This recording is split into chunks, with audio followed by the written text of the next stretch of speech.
ఈ సంక్రాంతికి మన గోదావరి జిల్లా వెళ్ళొద్దానండి. ఈ 3 రోజులు జరిగిన పండగ ఉత్సవాలన్నీ ఈ వీడియోలో చూపిస్తానండి. భోగి, సంక్రాంతి, కనుమ, భోగి నాడు జరిగే భోగిమంటలు, సంక్రాంతిని కొత్తపేట సంబరాలు, అలానే జగ్గన్న తోట సంబరాలు కూడా ఈ వీడియోలో ఉంటాయి. మరి మీరు ఫస్ట్ టైం వ్యూవర్ అయితే మన ఛానల్ సబ్స్క్రైబ్ చేసుకోండి. భోగి నాడు ఉదయం జరిగే భోగి మంటలు, సాయంత్రం జరిగే భోగిపళ్ళు పోయడం పిల్లలకి, అలానే పేరంటకం.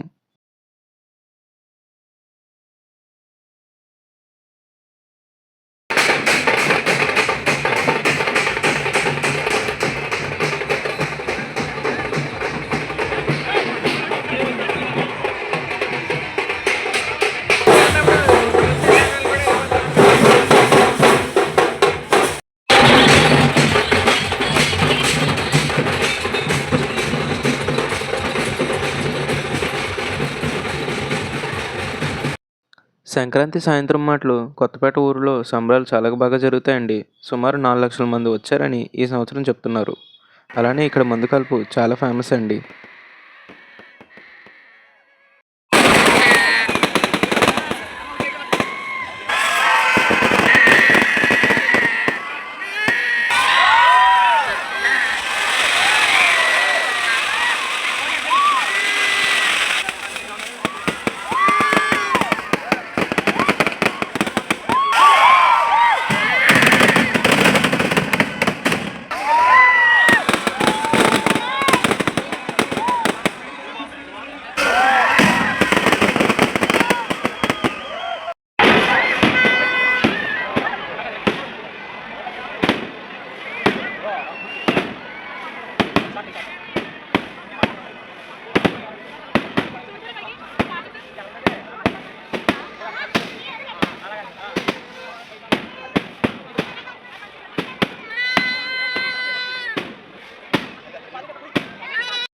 కనుమ నాడు జరిగిన జగ్గన్న తోట సంబరాలకు వెళ్ళొద్దానండి.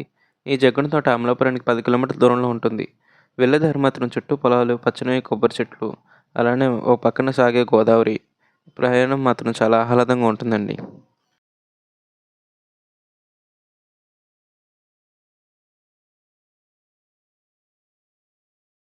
ప్రాచీన కాలంలో మొట్టమొదటిసారిగా ఈ తోటలోనే 11 గ్రామాల రుద్రులు సమావేశమయ్యారని ప్రతీతి. ఈ తోటలో ఏ విధమైన గుడి కానీ, గోపురం కానీ ఉండవు. ఇది పూర్తిగా కొబ్బరి తోట.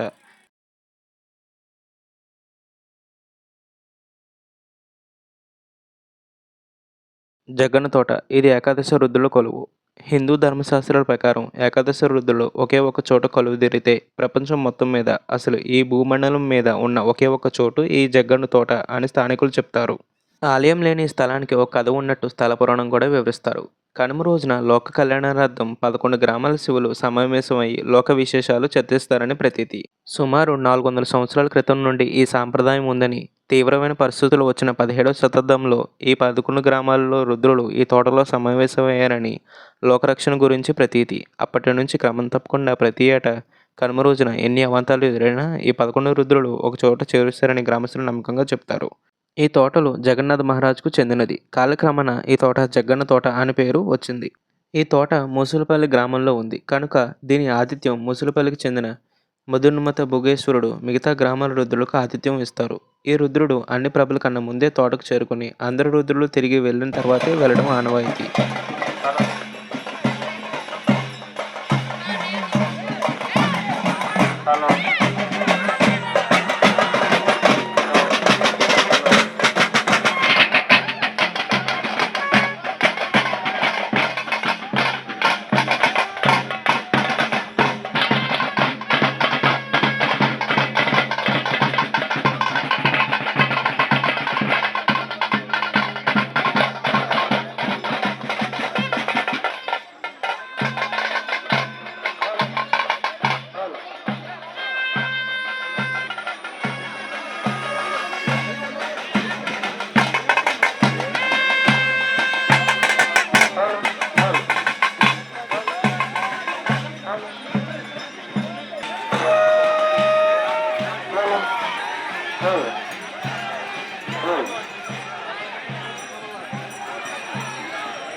ఈ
ప్రభతో ఎదురున్న మరొకటి ఏంటంటే అలాగే గంగులకుర, అగ్రహారం, రుద్రప్రభలు ఈ తోటకి రావాలంటే మధ్యలో పెద్ద కాలువ దాటాలి.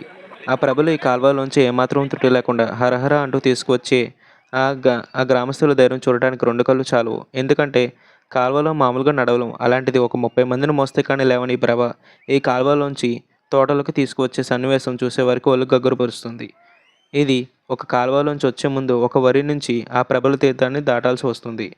అని తొక్కాల్సిన పంటలను తొక్కిన వచ్చిన రైతులు బాధపడకు. సాక్షాత్తు పరమేశ్వరుడు తాము ఛాయలు గట్టు నుండి వెళ్ళడం పూర్వజన సుకృతంగా భావిస్తారు. అలాగే ఏకకాలంలో ఏకాదశి రుద్రుల దర్శనం చేసుకుంటూ భక్తులు పులకిస్తారు. ఈ కాల్వ పేరు వచ్చి కౌశిక నది. ఈ కౌశిక నది నుంచి ప్రభులు దాటిస్తారు.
లింగాలు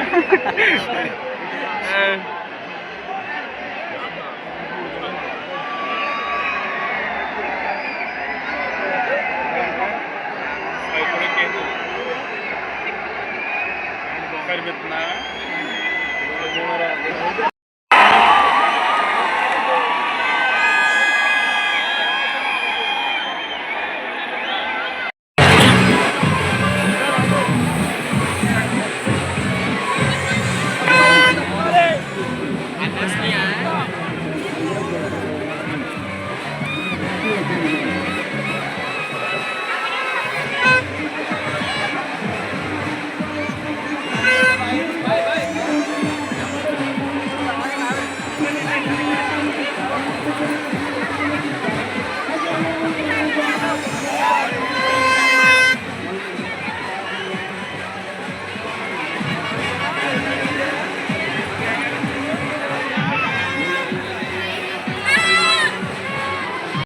మరి మీరు కూడా ఈ వచ్చే సంక్రాంతికి మన గోదావరి జిల్లా వచ్చేయండి సంబరాల్లో పాల్గొనేందుకు.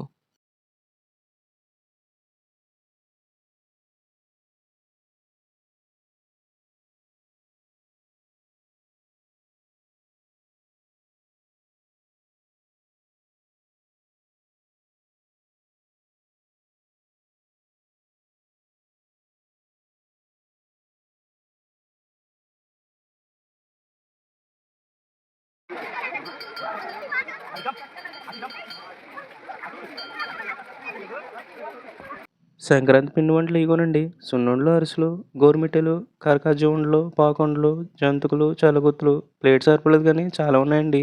మరి మీరు కూడా ఈ సంక్రాంతికి ఏమేమి వండారో కామెంట్లో చెప్పేయండి. అలానే మీ వాళ్ళకి ఏమేమి ఇచ్చి పంపిస్తున్నారో కూడా చెప్పేయండి.